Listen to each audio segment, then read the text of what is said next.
예, 시작하겠습니다. 지금부터 난임 다둥이 맞춤형 지원대책 당정협의회를 시작하겠습니다. 금일 참석자를 소개해드리겠습니다. 먼저 당 측 참석자입니다. 박택출 정책위 의장님 참석하셨습니다. 강기훈 제5정조위원장 겸 보건복지위 간사님 참석하셨습니다. 정경희 여성가족위 간사님 참석하셨습니다. 예, 이어서 전북 측 참석자입니다. 이기일 보건복지부 제1차관님 참석하셨습니다. 홍석철 저출산 고령사회위원회 상임위원님 참석하셨습니다. 최종균 보건복지부 인구정책실장님 참석하셨습니다. 김성호 고용노동부 고용정책실장님 참석하셨습니다. 황윤정 여성가족부 기획조정실장님 참석하셨습니다. 이상으로 참석자 소개를 마치겠습니다. 다음으로 인사 말씀 순서입니다. 먼저 박택출 정책위 의장님 말씀을 듣겠습니다. 네, 반갑습니다. 정책위 의장 박택출입니다.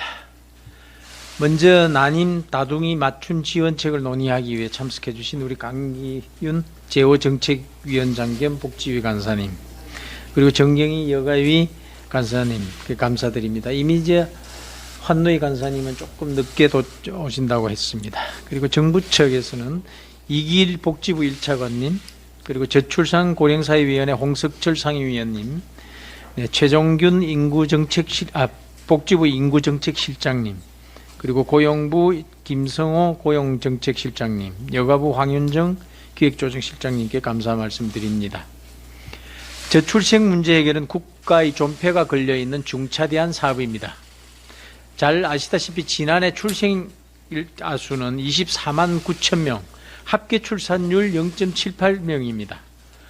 50년 전 1970년 출생 아수 101만 명, 합계 출산율 4.53명이었던 것에 비해 출생 아수는 4분의 1, 합계 출산율은 5분의 1로 줄어들었습니다. 저출생 문제를 해결하려면 국민들이 체감할 수 있는 정책이어야 합니다. 나의 일상에 당장 반영이 되고 내가 받을 수 있는 지원과 혜택이 확실해야 합니다. 난임과 다둥이에 대한 지원도 실효성을 더 높여야 합니다. 난임 인구가 지난 2017년 30만 2천 명에서 2021년 35만 6천 명으로 늘어나고 난임 시술로 인한 다둥이 출산 비율도 같은 기간 3.9%에서 5.4%로 높아지고 있습니다. 2021년도 기준 쌍둥이는 13,577명, 세 쌍둥이 이상은 450명으로 증가 추세에 있습니다. 우리나라는 쌍둥이 이상의 다태아 출산이 세계에서 가장 많은 나라로 알려져 있습니다. 정부의 적극적인 난임 시술 지원 정책 덕분인데 저출생 문제를 해결하기 위해서는 아이를 낳고 싶어 하고 또 낳을 수 있는 사람에게 집중적으로 지원해 줄 필요가 있습니다. 오늘 당정은 그동안 단태아 중심의 지원 제도에서 탈피해 난임 다둥이에 대한 실효성 있는 대책을 마련하기 위해서 열렸습니다. 임신 출산을 희망하는 부부에게 임신 준비에서부터 출산 과정, 이 부분은 새로 읽겠습니다. 임신 출산을 희망하는 부부에게 임신 준비부터 임신 출산 과정, 양육 지원 등 전 과정에 대하여 실질적인 혜택을 주는 지원 대책을 심도 있게 논의하겠습니다. 감사합니다. 네, 다음으로 강기훈 보건복지위원회 간사님 말씀을 듣겠습니다. 네, 반갑습니다. 제5정조위원장 강기훈 의원입니다. 모두가 아시는 바와 같이 2022년 우리나라가 합계 출산율은 0.78명으로 OECD 회원국 중 꼴찌입니다. 저출산은 국가의 존립을 위태롭게 할 만큼 심각한 위기사항입니다. 특히 취업준비기간 장기화, 높은 주거비용 같은 사회 문제로 만혼과 고령 산모가 늘어나고 있어 난임과 다둥이 출산 역시 증가하고 있습니다. 따라서 난임 부부 지원, 다둥이 출산 및 아이 돌봄 지원에 대한 국가적 역할이 크다고 할 수 있습니다. 이에 보건복지부에서 지난 5월 난임 다둥이 가정 지원을 위한 현장 및 관계부처 간담회 등을 실시한 바 있고 관련하여 실효성 있는 대책을 마련한 것으로 알고 있습니다. 오늘은 당정이 함께 모여 정부가 청취한 현장의 목소리를 공유하고 마련한 대책에 대해 허심탄회하게 논의하는 뜻깊은 자리입니다. 참석하신 분들께서 다양한 의견을 말씀해 주시고 국민께서 궁금해하실 만한 것들을 함께 살펴서 변형하는 임신, 출산 환경에 대응하는 효과적인 정책을 마련해 나가는데 최선을 다하겠습니다. 네, 감사합니다. 네, 다음으로 정경희 여성가족위원회 간사님 말씀을 듣겠습니다. 네, 여성가족위 간사 정경희 의원입니다. 앞서 정책위 의장님과 제호 정조위원장님께서 말씀하신 것처럼 우리 지난해 출산율이 고작 0.78명입니다. 2021년 OECD 평균인 1.58의 절반밖에 되지 않습니다.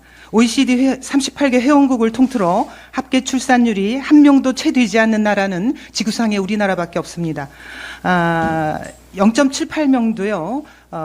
일종의 착시 효과인데요. 서울의 경우에는 0.59명이라는 초저 출산이 극히 심각한 수준입니다. 이 심각한 초저출산 문제를 해결하기 위해서는 무엇보다도 자녀 돌봄과 양육비에 대한 가정의 부담을 완화해야 하며 건강보험제도에도 출산과 양육을 더욱 촉진하기 위한 유인책을 마련해야 한다고 봅니다. 특히 아이를 원하는 난임 부부에 대한 지원을 대폭 확대하고 임신 전후 임산부의 의료비 부담, 그리고 태아의 생애 초기 건강을 위한 의료비 부담을 획기적으로 경감시킬 필요가 있다고 봅니다. 또 신체적 경제적 부담이 커지는 다둥이 출산이 점점 증가하는 추세인 만큼 다둥이 임산부의 산전 산후 휴가를 연장하고 현재 140만 원인 국민행복카드 금액을 태아 수에 맞춰서 상향 조정하는 등 실효성 있는 대책을 마련해야 할 것입니다. 오늘 이 자리에서 허심탄회한 논의를 통해서 좋은 정책을 마련할 수 있도록 노력하겠습니다. 감사합니다. 네, 이어 이기일 보건복지부 1차관님 말씀을 듣겠습니다. 예, 복지부 1차관 이길입니다. 먼저 이 자리를 마련해 주신 우리 박대출 정책의장님, 강기훈 재정주위원장님 및 보건복지위원님 간사위원님, 정경희 여성가족위원회 간사님께도 감사를 드립니다. 정부는 지난 3월 28일 대통령님 주재로 저출산 고령사위원회를 개최하여 윤석열 정부의 저출산 대응 정책 방향을 발표하였습니다. 그리고 그 방향에 따라 아동정책, 늘보맡기동 후속 정책을 계속 발표하고 있습니다. 오늘 논의하는 난임 다둥이 지원 정책은 지난 5월 네 쌍둥이를 낳은 부모님을 만나보고 정책 개발이 시작이 되었습니다.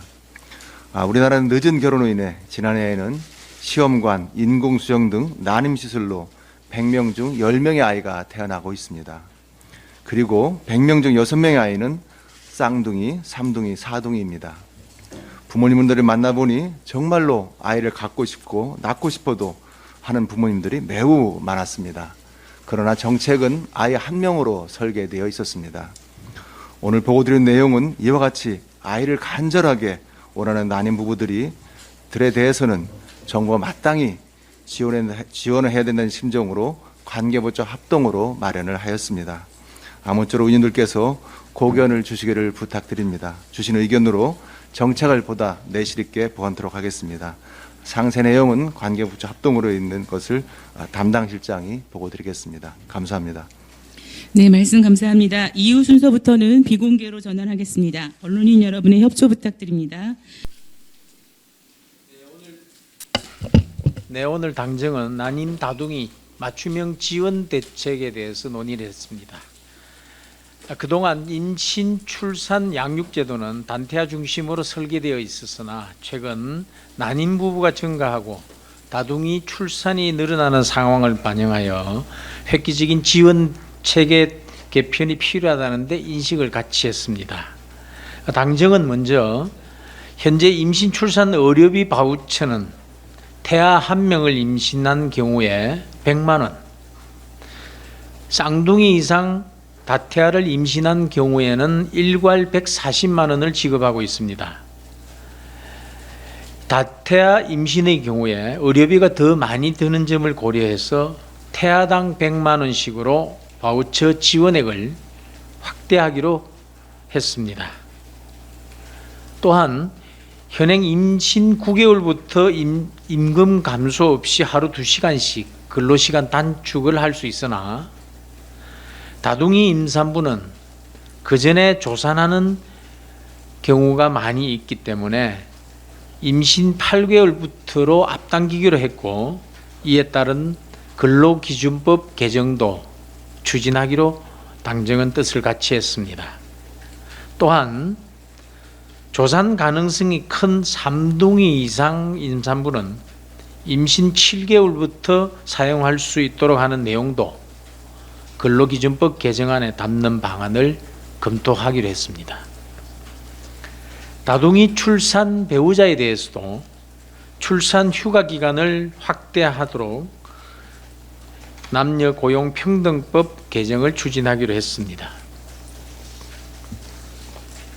현재 일부 지역에서는 난임 시술비를 지원할 때 기준 중위소득 180% 이하 등 소득 기준을 적용하고 있으나 전국 어디서나 소득 기준과 관계없이 동일하게 지원받도록 소득 기준을 폐지할 것을 지자체에 요청하기로 했습니다.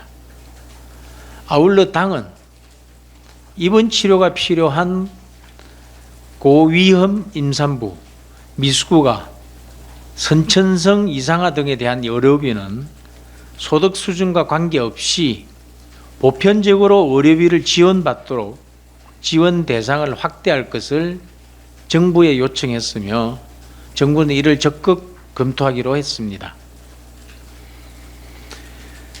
이외에도 건강한 임신을 미리 준비할 수 있도록 난소검사, 정액검사 등 가입력 검사 비용을 지원하는 사업을 내년도 일부 지자체에서 시범 실시하고 2025년에는 전국으로 확대하는 방안을 추진하기로 했습니다.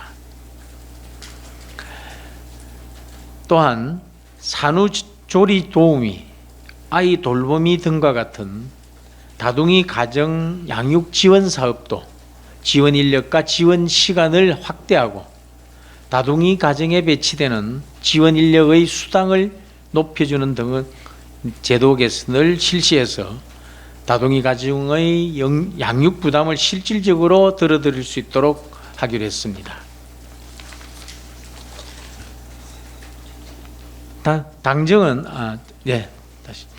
당은 오늘 논의한 내용을 포함해서 임신, 출산, 양육 전 과정에 대한 획기적인 종합대책을 만들어서 조만간 정부가 국민께 발표할 수 있도록 정부에게 요청했습니다.